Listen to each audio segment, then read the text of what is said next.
Hello and welcome back to another Dare to Game video. Today we're playing Star Wars Outlaws, and I'm going to do my 6 quick tips and tricks, I guess, or just kind of a beginner's guide. So it'll be 6 tips that are for beginners in the game, but I think are important enough that I wanted to make a video for it. So basically, what helped me come up with these tips was the fact that I got to a certain point in the game and then I had to restart because of a bug. And so while going through again, I did things differently than the first time. The first time I did my classic exploratory, try to figure out every nook and cranny while I could, you know, do all the side content before progressing any of the story content, the way that I like to play a lot of games. I did that the first time. The second time, I did not do that because I learned some lessons the first time. And so let's just go through all of those. So like I said, there are 6. Our first one is actually not a gameplay thing so much as it is a settings thing. So this game has quite a few settings to it, and they're worth exploring for how you want to play the game. So just starting in our gameplay settings, there are a lot of things. So you have an out of focus pause that you can turn on or off. So when enabled, the game will automatically pause when the game window is out of focus. So that way, if you're playing it on PC like me with 2 screens and you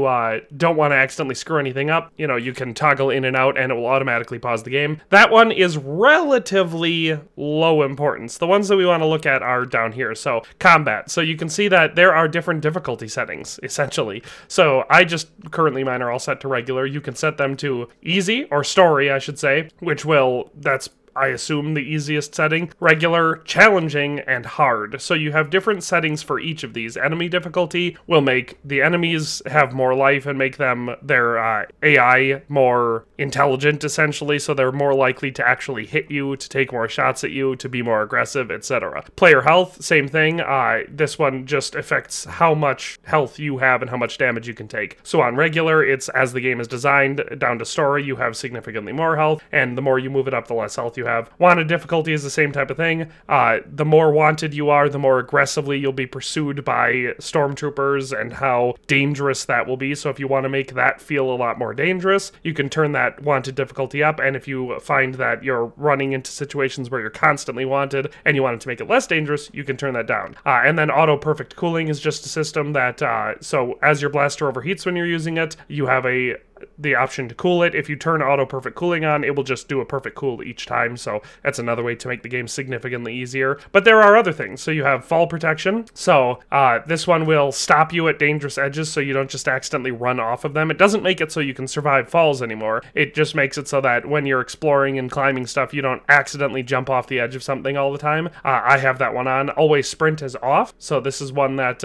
you know, probably just depends on the way you're playing the gameplay. I keep it off because I do a lot of stealth, but if you're running and gunning, then this would be useful to have on because it just makes it faster. There's lots of other gameplay settings too. So for all your mini games, you have a bunch of sabacc things that you can turn on and off. Lockpicking, the rhythm challenge is it's the stock way to do the lockpicking in the game. I have it on. You can change your lockpicking difficulty. Slicing is the same thing. You have on default. You can change it to numbered buttons instead of symbols, you know, etc. So you have all of these different mini games that you can change the difficulty of them as well and turn on and off certain things. And space difficulty can also be altered. So collision damage prevention, ion stun prevention, and auto throttle and pursuit mode. There are basically, with all of these settings, you can make the game as easy or as difficult as you want. And I think that's something that a lot of people don't look into. So if you want to look into that, it's under settings and gameplay. But that's just my first tip, is if you find yourself struggling with the game, or whether you just want to make the game, or if you find it too easy and you want to make it more challenging, go into your gameplay settings and change those settings. You can really alter it like that. So that's my first tip. My second tip is also kind of related to gameplay, and that is the saving system. So the game auto-saves pretty frequently, and that's a good thing and a bad thing. So if you're exploring and you're doing all sorts of side activities and then you die, you're like, oh no, you don't have to worry because it almost certainly has an autosave within the last couple minutes that you can revert to. So that's a good thing. The bad thing about that is, if you do something that you really want to undo, you can't rely on autosaves for that. So manual saves are the way to go. I have not hit a limit on saves on any of the playthroughs and stuff that I've been doing. It seems like you can do all sorts of them, so you can always do a new manual game slot, and I recommend doing it pretty frequently. Basically, I mean, you could do it after every main mission. So after you complete one of the main story missions, you could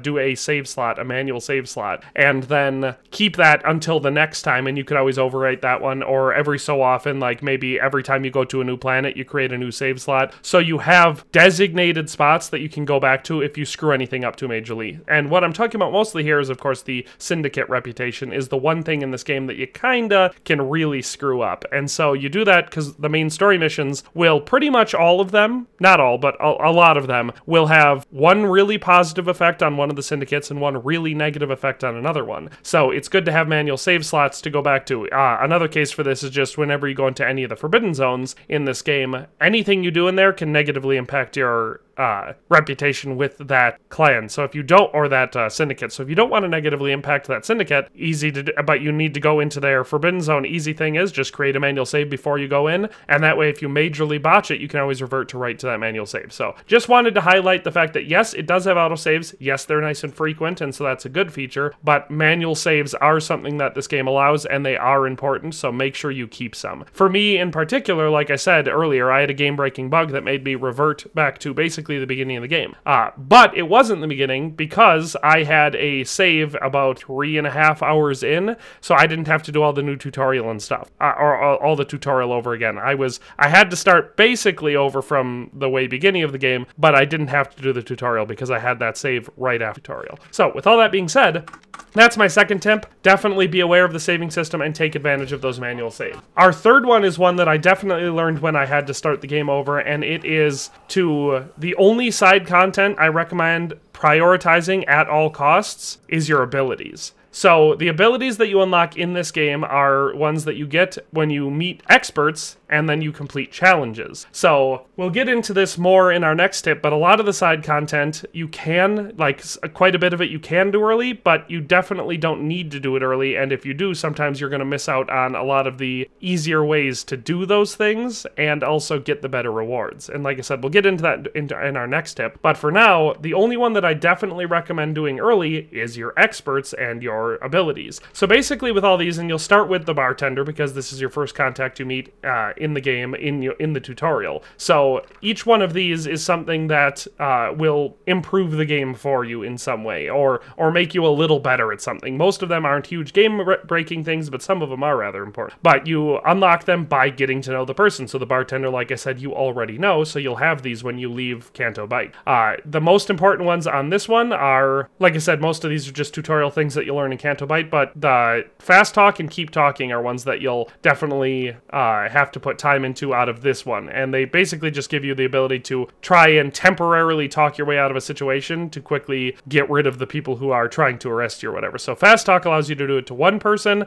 Keep talking allows it to affect all of your nearby enemies, so they won't try to arrest you while you're doing this, and it'll allow you to try and get out of that, whether it's just one or two people that you quickly blast, or if it's a whole group of people, and hopefully you have the ability to do a quick blast and get, several of them all at once. Other than that, Armored Undershirt increases K's maximum health, and I Know Someone unlocks the ability to see and fulfill personal requests, which is useful for getting lots of items in the game. Later, once you get to Tatooine, this will allow you to get a lot of items that you need to upgrade, things like your blaster, your ship, and your speeder, because you can trade other more common items for those rarer items. But they're all examples of that. So these first two you see here, the Mechanic and the Slicer, are ones that you'll get on the very first Tashara on the planet you go to after the tutorial. You can relatively early hear about these people, and you can either, by the time you've left, you can either have them pretty much maxed out and have all these skills, or you could have not met them yet. So that's why I say this is the only area where I recommend rushing it early. The moment you hear about one of these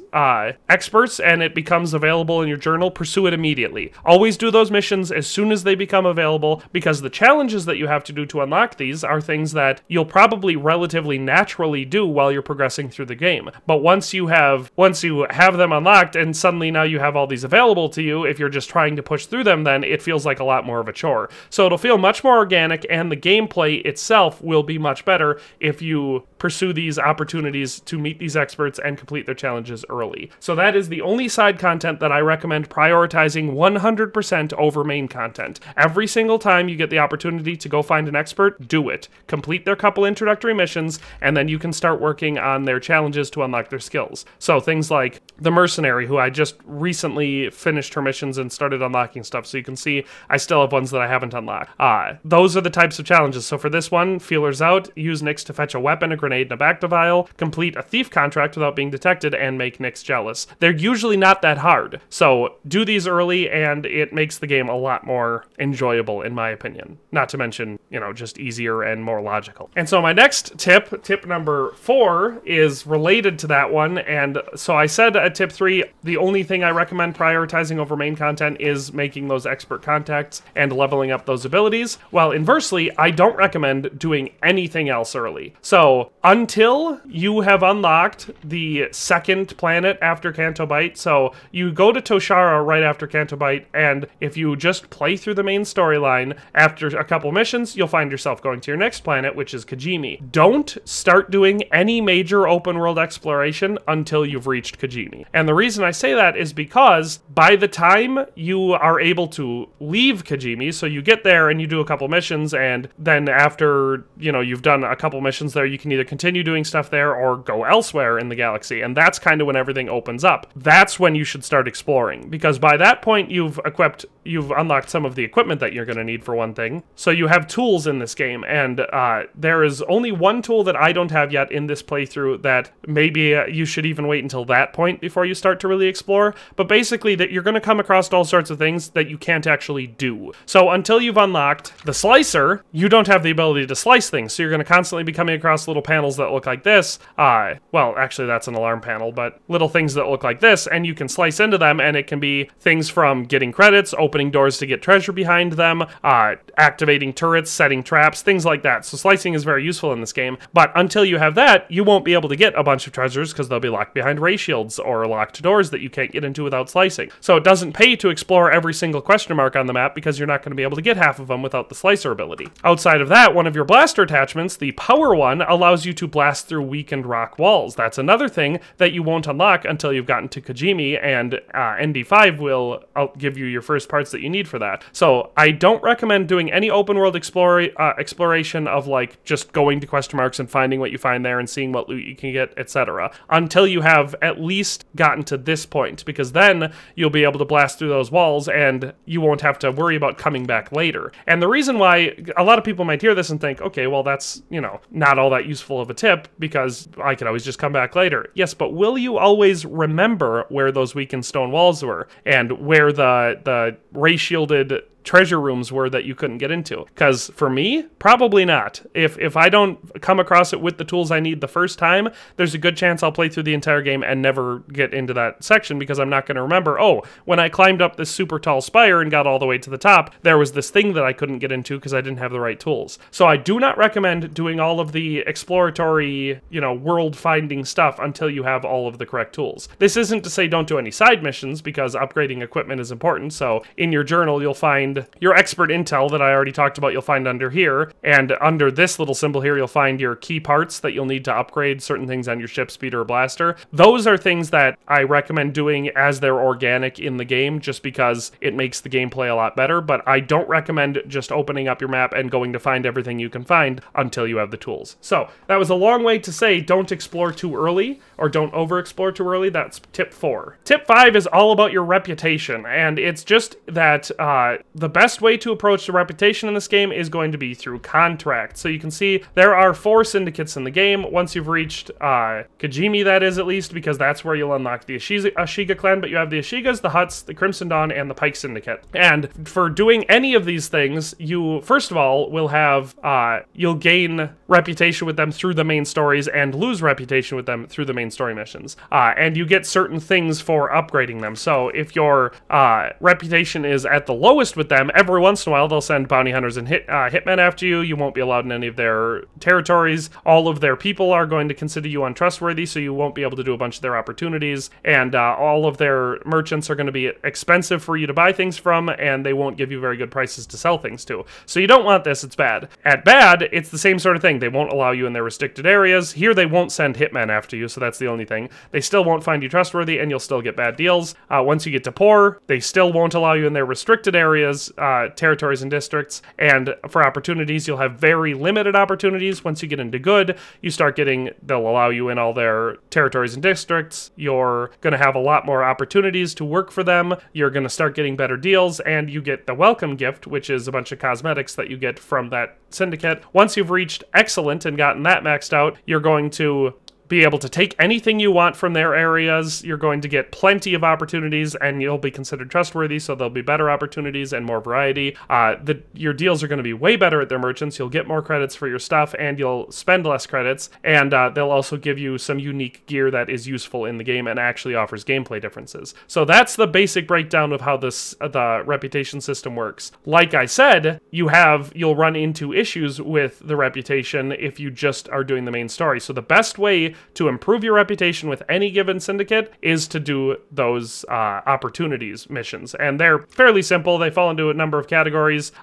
Basically, to get any of them, you have to meet contract brokers. And so Donka's one that you'll meet early. She can give you contracts for most of the major syndicates. Up in the space station around Tashara, you'll meet HM42. He's another one that will just generally give for all sorts of them. And there are other contract brokers that you can go to. So here on Tatooine, Clema Mudo and Raven Davik will be available to give you opportunities. These are just simple missions where you go do a thing for a thing. You know, they have smuggler ones where you go find an item in one chest and you sneak and put it in another chest. You have thief ones where you go somewhere and you steal a thing and then you leave. You have enforcer ones where you go and kill people and recover a thing, etc. You know, they're very simple missions, but these are the best way to improve reputation, especially in a targeted way, because they're typically only positive. You'll do a mission and it'll give you positive relationship with the Hutt Cartel. It won't give you negative relationship with the Crimson Dawn. So no matter what you do in these, you're only going to be improving your relationship. So if you want to improve your relationship with these syndicates, don't focus on it so much with the main story missions. Focus on it more with these contracts. They're the best way to control your reputation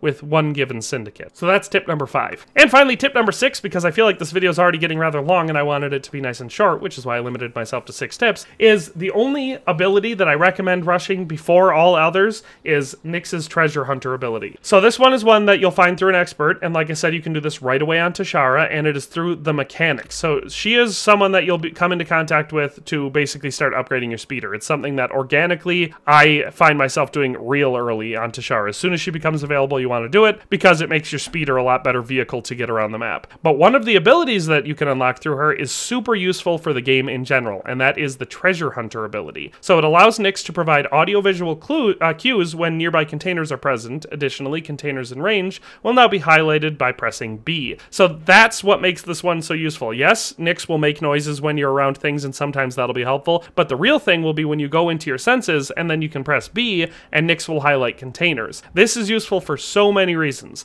Now, just in general open world exploration, those containers can contain things very useful to your gameplay, upgrade materials, valuable things that you can sell for credits, etc. But the more important thing is, there are a lot of areas in this game that are story locked. You will go in for a mission, and then you will never go into that area again, and they have things that you can therefore miss. You will, if you miss a container in any of those things, you might not ever be able to get back in there and get that container. So this makes it so much easier not to miss all those important upgrade materials and chests that you want to open up to find unique cosmetics, or, like I said, rare upgrade materials for your weapon, ship, speeder. So this is one thing you want to do as early as possible, and it's relatively easy. Once you've done the missions for the mechanic and unlocked this skill tree, this one is pretty simple. All you have to do is open 10 containers, so that's easy enough. Find 4 different ways to make Nyx happy. That's also easy. Riding around on the speeder and boosting makes Nyx happy. Feeding him special treats makes him happy.